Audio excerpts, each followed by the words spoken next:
Bottom line is, it is to at least have the employees become a little more professional, a little more aware of what their duties and what they're supposed to be doing. If you find one of your staff that is not working, and then you got that paper to grade them on, and you keep saying that they are doing well, they're not doing well, and then maybe the CSA is looking for people to send for training, but then this man have been doing well, why would he go for training? So they will assess people from the appraisal form to know whether people supposed to go for training or not. All of us here, we want to be promoted, career plan, career progression. But for you to have that extra leadership ability to be a supervisor, it doesn't just require you doing your work, as given to you. It requires you putting in extra efforts. And so all of those attitudes around acceptance of reforms and all of that will be used when decision is taken, for you to move upward and say, this person is really performing in his or her work, and the way the person embraced the reform is very unique. I think we should give this person another chance to help improve other staff. So you design a work plan at the beginning of the year, and then quarterly you get appraised by what you said you would do. At first, there will be a lot of monitoring because you have to at least ensure that what they're doing the right thing, they're performing their duties the right way, and also generally it's going to increase the productivity, because then you don't have to keep telling them, oh, you need to do this or you need to do that, or they're sitting down idle. They will know what they're supposed to do, and so they will be able to do it. Not only that, because I don't like to say that something hanging over their head, because they will be looking for maybe a reward or promotion or so forth. But I think it will become more a habit, actually. So now that the government now has increased wages, we need to hold civil servants accountable for the work they do.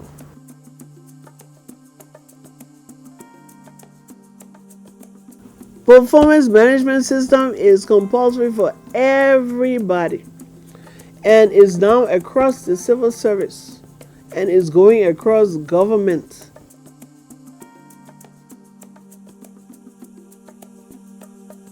Participation is compulsory. CSA is adamant about that all institutions will have to comply. We have little things that we do to those people that don't like to comply. For example, they're always writing to civil service agency, even the SOEs and other public institutions. They write to civil service, they want to do this, they want to get this done, they want to transfer funds from this account to this account. It has to be done through the civil service agency.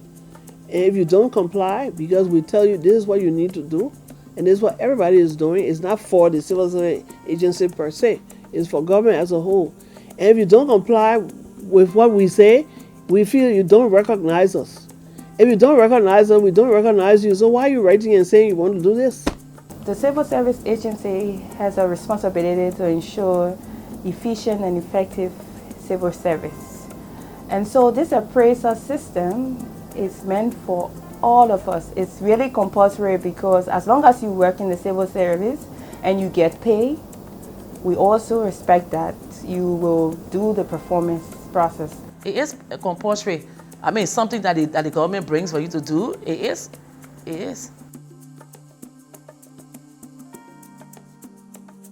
The appraisal system is beneficial to individuals or employees because they now are aware of what they are expected to do.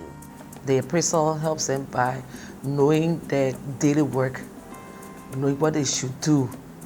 If you are calling as a messenger or maybe as a filing clerk, every day you have to go over your files. That even if your supervisor say, I want this person file, you know how to go and pick it out and bring it.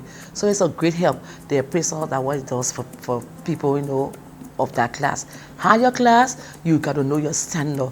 You got to know, you got to go to LIPA, for beefing yourself up, So the appraisal is just there to help you to know why you are in that position for. It's a reform, just a reform. Well, the benefit of individual, you can get promoted, you can get rewards, yeah, you can get, you can go for training when if necessary and so forth. And the rewards, this, for example, because of the economic crunch so far, this past year, we did a small, what you call it, general rewards, but you get a promotion, you get a hike in your salary, you get an increment in your salary, and so forth. It has definitely increased performance because now you are on a time management schedule.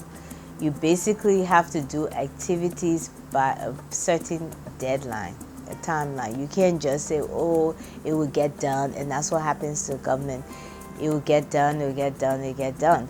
So now this now forces you to minimize procrastination and get time and get things done according to a time period. During the last so many years before, let's say the war, the years of unrest per se, there was no productivity at all. Things went down to zero, and nobody knew. And you had new people coming in, and didn't know what to do. And even if somebody moved from one position to another, they would be sort of say, "Okay, everybody dress right, dress." So everybody move up like that automatically, as if And there was most of the time totally incapable of doing the work that they were dressing right to per se. So that will no longer happen, and they have been informed of that. So now is based on their performance. Performance system is not meant to actually fire anyone. The performance system is here to ensure that you do your job better. As a person, when you come to work, you really want to know that you have achieved a particular goal.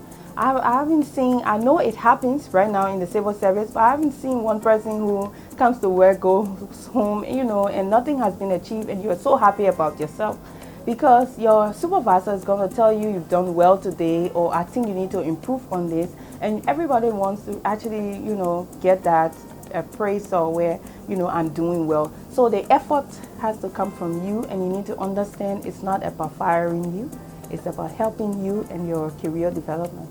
Definitely, this system was not intended to just weed out slackers or non-performers, but it was intended to get the best output from employees. And this system is really good, beneficial, because if we see that there are deficiencies, there are skill deficiencies, we'll be able to identify those skill deficiencies and then probably recommend your supervisor, will recommend you need additional training, maybe coaching with them, maybe training of the staff, maybe you need to go to a seminar internally or externally, or certain things to really improve your performance. It's a new thing to us, so it's kind of frightening for some people who would say maybe these guys trying to dismiss us or something like that, But at the end of the day, people found it that it was the right thing for them to do. If human resource is weak and institutional, we also have institutional weakness, it affects productivity.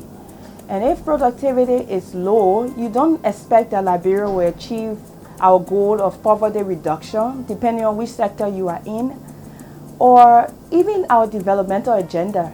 So we need results. We have targets. We have indicators. These are things that we set up and we plan. Failing to plan is like planning to fail.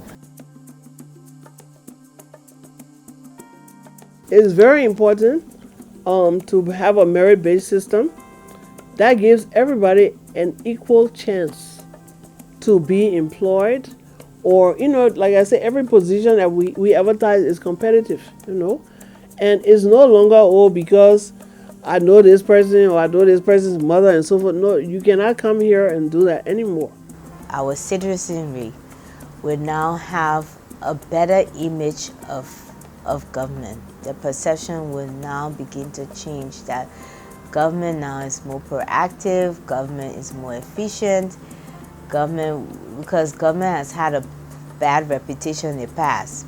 Liberia benefits when the civil service is improving, because you know very well that everyone says the government, the government, the government. Who's the government they're referring to? It's the people within the system. And so Liberia has a strategic goal every time, sometimes 5 years goal, and those goals or objectives is meant to be achieved by ministries. And those of us that are in the human resource of the ministries need to play our role in these processes. And so to help Liberia to achieve those goals means that you have to do your work in your department. The department will have to achieve the institution goal, and the institution helps the country.